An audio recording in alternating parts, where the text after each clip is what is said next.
Nagy telek, felújított parasztház, a nyugalom szigete eladó a Bakonyban. A nettó 85 négyzetméter alapterületű ház 60 cm-es fűfalakkal, fafödémmel, megerősített nyeregtetővel és palafedéssel ellátott.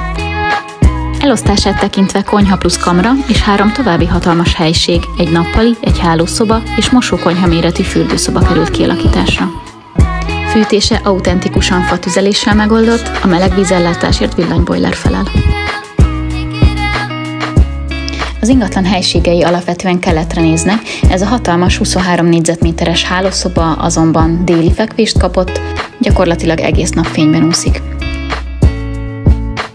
Az étkező pillanatnyilag a konyhában van kialakítva, de igény szerint a nappaliban is kényelmesen elfér. A fürdőszoba egyenesen gigászi méretekkel bír, így nem csak fürdőszobaként, hanem konkrétan mosókonyhaként is funkcionálhat. A ház alatt bolt íves pince, felette szigetelt padlástér található. Maga a telek a tipikus régi idők osztása.